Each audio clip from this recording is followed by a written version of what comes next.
Nous sommes ravis de vous savoir au rendez-vous de l'actualité sur Canal 3 Bénin. Voici les titres du journal.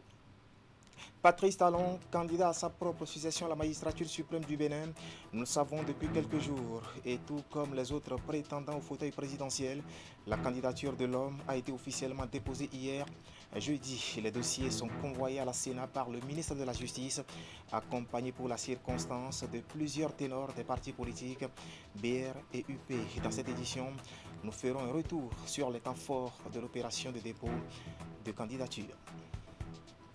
Ensuite, nous vous proposerons le point de vue de notre rédaction sur la posture de l'opposition dite radicale au régime de la rupture dans cette opération de dépôt des dossiers de candidature à l'élection présidentielle d'avril prochain.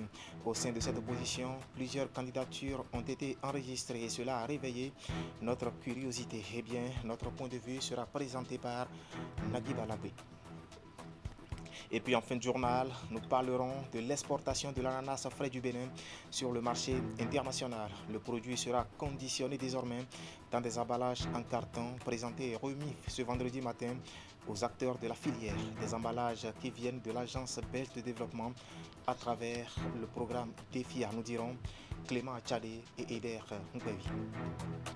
Voilà pour le sommaire. Bien bonsoir et bienvenue à notre grande édition de ce vendredi soir 5 février 2021. Une édition que qui sera largement consacrée à l'élection présidentielle d'avril prochain. Et pour ce scrutin, la date limite pour le dépôt des dossiers de candidature, c'était hier jeudi. Et tout comme les autres prétendants au fauteuil présidentiel, la candidature de Patrice Talon, président sortant et candidat à sa propre succession, a été officiellement déposée hier jeudi. Les dossiers sont convoyés à la Sénat par le ministre de la Justice, accompagné pour la circonstance de plusieurs ténors des partis politiques BR et UP. Retour ici sur les temps forts de l'opération de dépôt des dossiers de candidature. C'est avec Ulrich Ekouigaba. Face au cordon sécuritaire de la Sénat, les militants et sympathisants des partis politiques de la mouvance attendent leurs candidats à l'élection présidentielle. Malgré le soleil accablant, ils sont tous restés autour de l'institution pendant des heures. Enfin arrive le convoi de la délégation conduite par le ministre Séverin Quenom. À ses côtés, la candidate au poste de vice-président de la République. Accueilli par le président de la Sénat, le mandataire et quelques membres de la délégation sont admis dans la salle d'enregistrement des dossiers. Nous avons là un instant de solidarité, mais également de bonheur, qui augure pour nous et pour tout le peuple des lendemains meilleurs. C'est donc cet instant-là qui sera sacralisé à l'occasion de cette élection que le président veut être une fête de la démocratie que nous sommes venus donc engager avec vous au dépôt de cette candidature. Tout en exhortant les autres candidats à respecter le jeu démocratique, le garde des Sceaux rappelle que le président Patrice Talon, candidat à sa propre succession, s'est engagé à offrir aux Béninois une élection apaisée et inclusive. Nous avons bon espoir.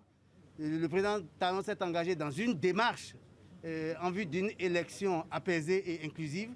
Vous avez vu donc les candidatures se succéder les unes après les autres. Nous espérons donc que ceux qui sont candidats joueront les règles du jeu démocratique pour que nous parvenions effectivement à une élection apaisée et transparente et inclusive. La colistière du candidat Patrice Talon s'est également prononcée au nom du duo pour rassurer les militants et sympathisants de la mouvance. Le jeu est lancé, force reste à la loi, elle convie les Béninois à faire de cette élection une fête. Voilà, en face de l'actuel occupant du palais de la Marina, l'opposition qui se dit radicale va en rang dispersé à cette élection présidentielle. C'est du moins le constat fait par nos reporters sur le terrain. On note au moins 3 différents duos de l'opposition et ils sont aussi venus déposer leur candidature sous les yeux de nos reporters Ulrich Gaba et Eder Mbevi. Suivez.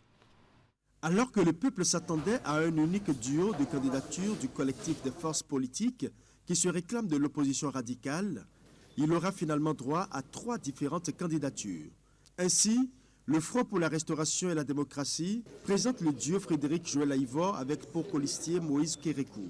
Nous avons convenu d'avoir une dynamique d'ensemble, de rester cohérent, de représenter le collectif de l'opposition. Et nous avons ensemble décidé de présenter la même offre politique, qui soit une offre qui fasse gagner le Bénin, une offre qui fasse rétablir la démocratie. Nous avons pris cet engagement ensemble. Nous constatons que nous sommes restés, nous, dans la dynamique d'ensemble. Nous resterons dans la dynamique d'ensemble parce que nous croyons au rassemblement, à la nécessité de rassembler encore et de toujours rassembler les Béninois autour du développement de notre pays et du retour de la démocratie et de la paix. Nous allons continuer au niveau du front. Nos amis les démocrates ont fait un autre choix. Nous respectons leur choix, mais nous allons poursuivre l'engagement que nous avons pris ensemble. Pour le parti Les Démocrates qui a préféré jouer solo, c'est le tandem Réki Amadougou-Patrick Djivo qui devra relever le défi de cette frange de l'opposition. À en croire les responsables de ce parti, cette sortie se veut le lieu de démontrer au peuple béninois que l'opposition va aux élections, mains et poings liés. Nous avons dénoncé le système de parrainage comme un système d'exclusion, comme un système inique, comme un système d'iniquité. Et c'est pour ça que, après avoir sélectionné nos candidats, parce que son discours courant, c'est de dire qu'ils ne veulent pas aller aux élections, ils veulent boycotter les élections, ils n'ont même pas de candidats. Nous sommes venus prouver à la face du monde que nous avons des candidats. Chers concitoyens, nous sommes ici pour démontrer que nous sommes capables d'aller aux élections et de les remporter pour peu que le jeu soit légèrement transparent et équitable. Légèrement transparent et équitable. Le troisième tandem est celui de Irénée Agossa, dont le nom avait circulé sur les réseaux sociaux comme étant le principal candidat de l'opposition radicale. Il a préféré composer avec l'ancien préfet Corentin Kokwe, dont il est le colistier.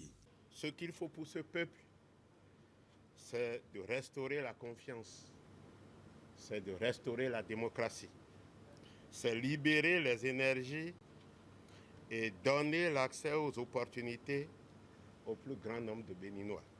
3 duos de candidatures donc pour l'opposition radicale, sans oublier les autres candidats indépendants qui se réclament aussi de l'opposition et qui annoncent déjà une alternance au sommet de l'État. Voilà, 3 candidats donc au sein de l'opposition radicale. Et plusieurs autres candidats ont également déposé leur dossier. Et parmi eux, ceux qui se disent appelés par Dieu, ceux qui veulent l'alternance et ceux qui surtout pensent qu'il est temps que la jeunesse prenne son destin en main et dirige bien sûr ce pays. En somme, la Sénat a enregistré beaucoup de candidatures insolites. Nous allons retrouver ici Ulrich Gabar pour le point complet de ces candidatures. Suivez. Sur les 20 candidats enregistrés pour l'élection présidentielle du 11 avril 2021, on note la présence des hommes de Dieu ou ceux se réclamant comme tels. Le fond du discours reste le même d'un candidat à un autre. C'est un appel dans l'âme, disent-ils. Je ne l'ai pas choisi moi-même, être candidat. Et si je vous dis que je n'ai pas choisi moi-même être candidat, vous allez dire, mais qui est derrière? C'est Dieu qui m'a poussé. Parce que Dieu a entendu les pleurs de son peuple. Et pour y remédier, pour donner une réponse, il ne peut que passer par son serviteur. Celui qui m'a envoyé dit qu'il a envoyé au-devant de moi un ange pour me protéger en route et pour me faire amener à l'endroit qu'il a préparé. Donc, nous sommes porteurs d'une candidature, celle de celui-là qui est le créateur de chacun de vous ici et même de tous les autres qui ne sont pas ici. Et pour les candidats qui ont soif de voir la jeunesse béninoise briguer la magistrature suprême, le mot d'ordre est simple. Il faut une jeunesse active, capable de prendre son destin en main. Je considère que la jeunesse de mon pays a été longtemps faisait de roi. C'est terminé. Il était temps que nous, jeunes générations, apportions notre part, notre contribution à la construction de la nation béninoise et surtout donnons un autre sens à l'histoire. Et quand cette jeunesse active se retrouve sans pièce d'identité, voici le résultat que ça donne. Il manque par exemple le certificat de nationalité. Or, il faut la carte nationale pour pouvoir établir le certificat de nationalité. Il manque certaines pièces. Et nous demandons, c'est une doléance au président de la Sénat, de faire quelque chose pour que nous puissions compléter notre dossier. C'est indépendamment de notre volonté. À l'instar de ces candidats, plusieurs autres sont passés à la Sénat pour déposer leur dossier. Les pièces seront examinées avec minutie. Les observations seront faites à chaque candidat en fonction de son dossier. Ce n'est qu'au terme de ces exercices que les candidats sélectionnés pour prendre effectivement part au scrutin du 11 avril seront connus. Voilà, si on fait le compte, ça fait au total une vingtaine de candidatures enregistrées au terme de l'opération enclenchée à la Sénat depuis lundi dernier. Après minuit hier, eh bien, le président de la Sénat a ordonné la fermeture du portail de l'institution et a fait le point de l'opération à la presse. Suivez Emmanuel Tiando. Nous voici arrivés au terme du processus d'enregistrement des déclarations de candidature de ceux de nos concitoyens qui veulent prendre part à l'élection présidentielle du 11 avril 2021. À l'issue de ce processus d'enregistrement des déclarations de candidature, nous avons pu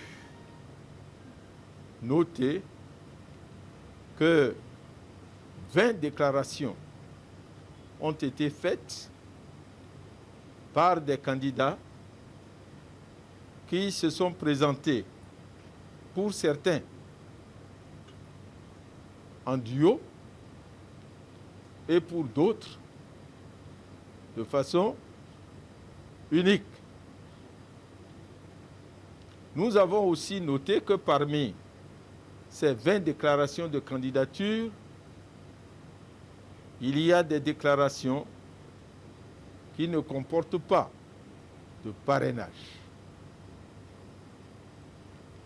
Nous allons procéder à l'examen de ces déclarations de candidature quant à leur recevabilité et après cet examen, quant à la recevabilité, nous allons délivrer, nous allons porter à la connaissance des candidats concernés les insuffisances qui ont été relevées dans leur déclaration de candidature. À charge pour eux de remédier à ces insuffisances dans les 72 heures qui suivront ces lettres de notification. Nous avons voulu faire ce petit point de presse juste pour tenir informé l'opinion publique de l'évolution du processus et en attendant l'organisation d'un point de presse beaucoup plus important où nous allons entrer dans les détails des dossiers qui ont été acheminés aujourd'hui à la Sénat. Voilà Emmanuel Tiando, président de la Commission électorale nationale autonome, qui faisait bien sûr le point des candidatures enregistrées par l'institution en charge des élections au Bénin. Après la clôture des dépôts des dossiers de candidature, justement, les commentaires vont bon train. Plusieurs candidats du parti Les Démocrates ont été enregistrés et par la Sénat. Et la question se pose de savoir quelle sera l'attitude du parti face à cette situation. Le parti de l'opposition radicale, dont les responsables ont refusé de solliciter le parrainage, pourra-t-il participer à ce scrutin? Écoutons ici le commentaire de la rédaction de Canal 3 Bénin avec Nagui Balagbe et André Dossa. Que feront les démocrates maintenant, étant entendu qu'ils ont des responsables qui sont candidats, à l'image de Corentin Kokwe, vice-président du parti, Moïse Kérékou et Bior Sawi? Vont-ils les exclure, comme ils se sont empressés d'exclure Irénée Agossa, qui a commis le péché d'afficher trop ouvertement ses ambitions? On apprend par ailleurs que tous les candidats démocrates n'ont pas boudé le parrainage. Il y en a, en effet, qui se sont adressés à des députés et maires pour avoir le parrainage. Si la Sénat validait leur dossier, ils représenteront alors la famille des démocrates à l'élection présidentielle. Ainsi, nous aurons certainement le candidat du pouvoir et aussi celui des forces Kori pour un Bénin émergent et celui des démocrates. Ce qui, à l'arrivée, permet d'avoir tous les grands courants politiques à cette fête électorale. Pour le moment, ce ne sont que des spéculations de journalistes, en attendant que la Sénat fasse son travail. Voilà, c'était le commentaire de la rédaction par rapport à la posture du parti de l'opposition radicale pour l'opération de dépôt des candidatures. L'opération de dépôt des candidatures, justement, pour cette présidentielle d'avril prochain s'est achevée hier jeudi. Une vingtaine de candidatures enregistrées et l'opération est diversement appréciée par des citoyens qui saluent surtout l'ambiance d'apaisement dans laquelle cela a eu lieu. Se rencontrer ce matin à Cotonou, on sont au micro d'Assimo Kanyan-Sionbon et Henri Danti. Suivez. Depuis à Djoun, dans la vallée, il a annoncé qu'il sera candidat, on attendait de voir parce qu'il peut changer. Et on se disait, il ne faut pas qu'à la dernière minute que ce monsieur change d'avis et qu'il dise qu'il n'est plus candidat, il laisse faire. Mais rigoureux qu'il soit, qu'il est, il a fait le bon pas.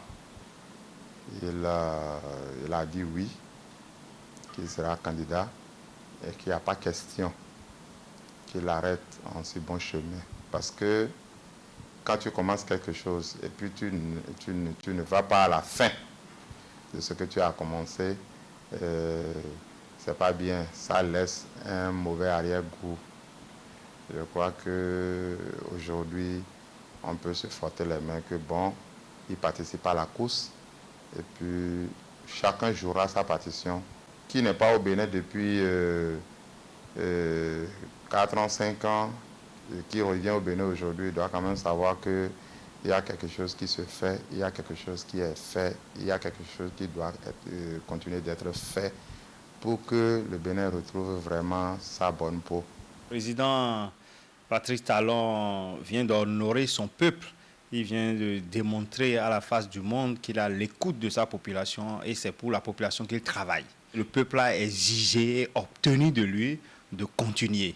Et en bon gentleman, il n'a pas voulu décevoir son peuple et il a déposé son dossier. C'était tout un stress le jeudi jusqu'à vers 17h. Le chef d'État n'avait pas déposé son dossier. Mais finalement, c'est fait et nous sommes soulagés. La population en est fière parce qu'on ne souhaite pas plus que ça. Cette délégation était allée à la Sénat pour déposer officiellement la candidature du président Talon et de sa colistière à l'élection présidentielle du 11 avril 2021. Nous avons accueilli cette nouvelle avec soulagement parce que c'est vrai, le président il avait assuré publiquement à Djoum, les populations venaient l'accueillir de son intention de briguer un second mandat. Mais bon, rien n'assurait qu'il allait effectivement tenir cette promesse, puisque les grands hommes, les hommes d'État, ils ont l'habitude de réserver à leur peuple des surprises du chef, quoi. Et tous ceux qui espéraient, tous ceux qui souhaitaient que le président Patrice Talon se présente à nouveau au suffrage des électeurs et des électrices du Bénin, eh bien, je crois que ceux-là, maintenant, ils sont très soulagés, ils sont très satisfaits de ce que maintenant, ce qu'ils avaient souhaité, ce dont ils avaient rêvé, est en passe maintenant de devenir une réalité. Les chantiers de développement qu'il a ouverts dans le pays et qui sont très avancés, et pour certains achevés complètement, que ces chantiers-là seront poursuivis avec cohérence et esprit de suite. C'était souhaitable que lui-même il soit encore à la manœuvre pour que nous soyons sûrs que, eh bien, il va nous mener très loin sur ce chemin de développement avant de nous dire au revoir. Voilà, trahi par ses doigts, mon réalisateur nous a plutôt amené à Porto Novo, où des citoyens appréciaient bien sûr la candidature du chef de l'État, candidat à sa propre succession. Je vous parlais de quelques citoyens rencontrés ce matin à Cotonou, qui jettent aussi leur regard sur cette opération de dépôt des dossiers de candidature. Suivez.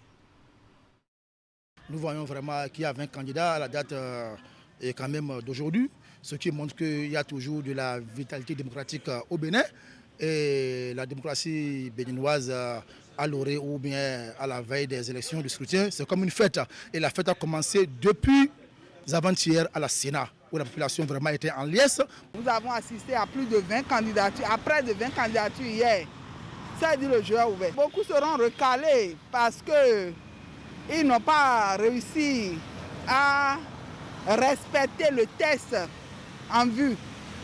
Vous savez que la loi sur le système partisan aujourd'hui dit certains critères que beaucoup de gens ont refusé d'accepter. Si vous acceptez de venir là-bas avec votre colistier ou votre colistière, mais pourquoi ne pas respecter les tests jusqu'à la fin?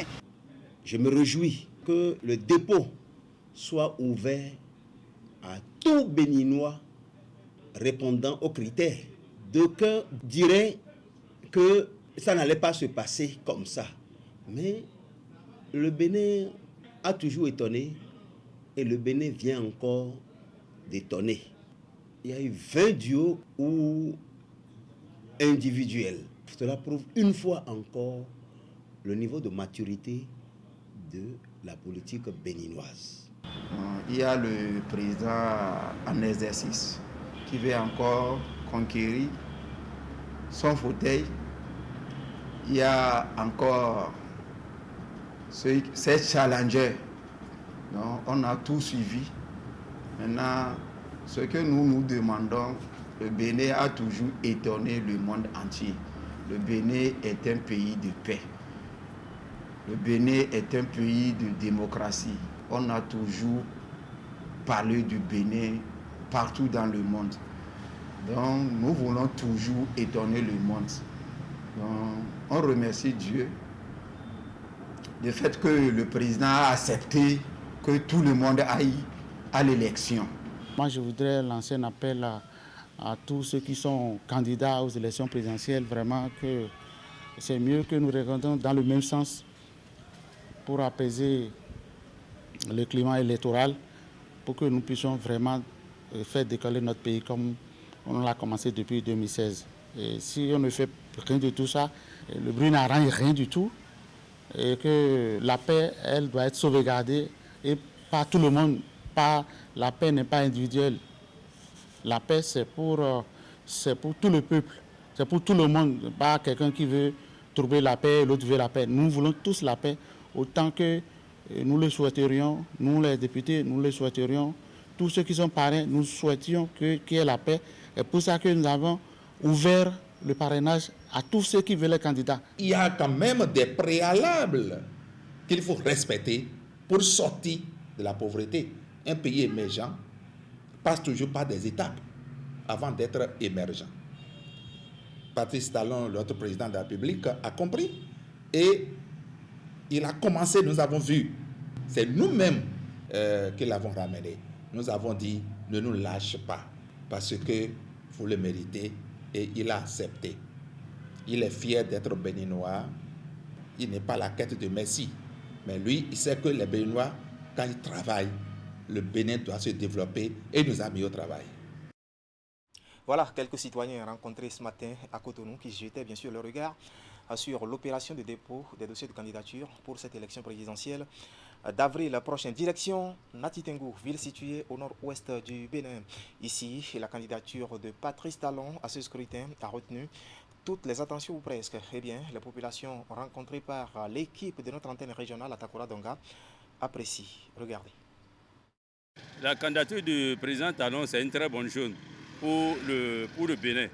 Parce que ça démontre une fois encore que tout ce que la population a demandé, qui pose sa candidature, ça a été fait. Il a accepté la volonté de sa population.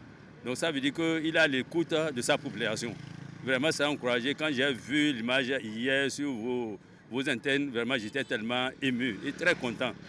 Et vu les actions que ce gouvernement pose comme acte de développement sur le plan national et sur le plan local, vu même ce que le président Talon est en train de faire à Natitengou, chez moi, à Natitengou, vraiment ça a encouragé. Et c'est à encourager davantage parce que nous avons remarqué que c'est un président social. Moi, je suis très contente pour les dépôts de candidature du président M. Talon.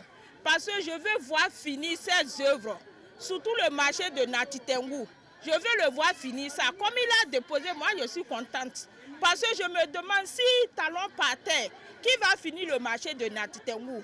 Donc comme il est revenu, ce qui est sûr, s'il gagne encore, le marché de Natitengou va finir. C'est ça qui nous intéresse, nous les femmes de marché. Mais si le président Talon revenait au pouvoir, les routes qui restent à faire, je veux qu'il finisse ça à Natitengou. Si je suis encore très contente, c'est parce que Talon a choisi une femme à côté, quoi. Madame Talata Zimé à côté. Parce qu'avant, tous les présidents, ils choisissaient les hommes à côté. Mais comme Talon a choisi une femme à côté, nous les femmes, nous sommes vraiment contentes. On sait que vraiment, Talon s'est rappelé de nous. Pour sa candidature, vraiment, moi, je pensais que les politiciens qui l'entourent ne sont pas aptes à continuer l'œuvre qu'il a entamée. Donc moi, je n'en disconviens pas pour sa deuxième candidature.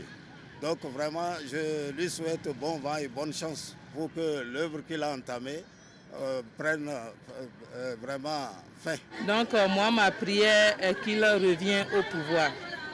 Parce que je pense que les femmes de Nati sont en train de beaucoup prier pour Talon. Qu'avec lui, nous avons constaté un grand changement. Et je pense que quand il va revenir, il va poursuivre les œuvres déjà entamées depuis 2006. Je suis vraiment ému de joie qu'il dépose ces dossiers pour pouvoir aussi continuer et achever ce qu'il a commencé. Vraiment, ça a été une joie au cœur pour tout un chacun de nous. Par rapport à la candidature du président Talon, moi, je pense que c'est une bonne chose. Pourquoi je dis que c'est une bonne chose? Moi, je vis que du parc de la Pendiari. Alors, vu ce qu'est devenu le parc de la Pendiari aujourd'hui où nous parlons, parce qu'il faut noter que le parc a souffert pendant un bon moment, mais il s'est fait qu'avec l'arrivée de nouveau de notre président Talon, qui a confié la gestion du parc à l'ONG African Park, et on sent tout de suite que vraiment, c'est des gens, c'est leur domaine. Donc, ils font qu'aujourd'hui, moi, je dis haut et fort que même si tous les Béninois maudissent notre président Talon, ce qui est sûr, la faune et la flore prient pour lui tous les matins. Aujourd'hui, c'est les animaux eux-mêmes qui parlent. Quand on voit aujourd'hui la distance de fuite des animaux, ça a beaucoup baissé. Avant, quand on voyait les animaux, surtout les pachydèmes, parce que c'est les plus forts, quand ils voient les gens déjà, où ils s'enfuient, où ils vous chargent. Mais aujourd'hui, on les voit, ils sont tranquilles, ils vivent quotidiennement comme si de rien n'était. Voilà, on était à Natitengou, où les populations appréciaient bien sûr le dépôt de candidature de Patrice Talon pour le scrutin présidentiel d'avril prochain. Pour mettre un terme à cette édition, parlons de l'exportation de l'ananas frais du Bénin sur le marché international. Ça se fera désormais avec des emballages en carton. Ce sont des emballages qui viennent de l'Agence belge de développement à travers le programme DEFIA. Et tout ceci a été remis aux acteurs de la filière ce vendredi matin à Cotonou. Précision, Clément Achadé et Eder Moupevi. Des emballages en carton remis pour l'exportation de l'ananas frais du Bénin sur le marché international. Le fruit du programme de développement de l'entrepreneuriat dans la filière ananas DEFIA, conduit par l'Agence belge de développement. Et par cette cérémonie, les responsables du programme ont d'abord présenté aux producteurs et exportateurs ces emballages en carton en mettant l'accent sur les avantages et le rôle de cet intrant devant protéger désormais les ananas made in Bénin. Mes sincères félicitations aux exportateurs qui ont été sélectionnés pour bénéficier des subventions en emballage du programme DEFIA. DEFIA est un programme financé par l'Agence belge de développement ENABEL, qui œuvre pour l'augmentation des revenus de agri-entrepreneurs dans la filière ananas et à la création d'emplois décents. Il vise à renforcer de manière inclusive et durable les chaînes de valeur de la filière ananas et la création d'un environnement favorable au développement de ces chaînes de valeur. Je voudrais ici souligner que l'ensemble des acteurs de l'AIAB en particulier les producteurs d'ananas, œuvrent inlassablement avec l'accompagnement des structures nationales et partenaires techniques pour l'accroissement de la production d'ananas en qualité et en quantité. Ce qui voudrait dire que les producteurs d'ananas sont prêts pour fournir aux exportateurs des produits de qualité qui ne peuvent entacher l'image du Bénin sur le marché international pour défaut de qualité. Les acteurs de la filière ananas au Bénin et l'Agence de promotion des investissements et des exportations ont salué l'Agence belge de développement à travers le programme DEFIA. Grâce à ce dispositif, l'ananas du Bénin sera mieux conditionné pour aller à la conquête du marché international, mais aussi accroître la capacité du Bénin à exporter sa production locale. Pour le représentant du ministre de l'Agriculture et l'interprofession de la filière, cette remise vient acter le développement de la filière ananas. Ces exportateurs qui sont bénéficiaires aujourd'hui ont été soumis à un processus de sélection. Et je voudrais, tout en les félicitant ici ce matin, les exhorter à une réflexion plus approfondie. Aujourd'hui, nous sommes en train de connaître l'aboutissement d'un processus avec l'accompagnement d'un projet. Et vous savez bien que quand on parle de projet, c'est pour une durée donnée. Il faudrait que nous soyons au-delà de la cérémonie d'aujourd'hui dans une disposition de réflexion pour pérenniser le circuit d'approvisionnement de ces emballages-là. Pour cette première phase, les sociétés sélectionnées partent avec ces intrants importants que sont les emballages en carton pour aller expérimenter cette innovation dans la filière ananas au Bénin et sa commercialisation. Avec ces nouveaux emballages conçus pour le conditionnement de l'ananas, les producteurs et exportateurs peuvent donner une bonne image de l'ananas frais produit au Bénin afin de le vendre au reste du monde. Voilà, c'est en même temps une autre dimension pour l'exportation de ce produit au Bénin. Ainsi va l'actualité ce soir sur Canal 3 Bénin. Toute l'équipe technique et celle de la rédaction qui m'accompagne vous remercie de nous avoir suivis. Restez en compagnie de nos programmes. Moi, je vous retrouve demain samedi, si Dieu nous prête vie. Bon début de week-end à toutes et à tous et à demain.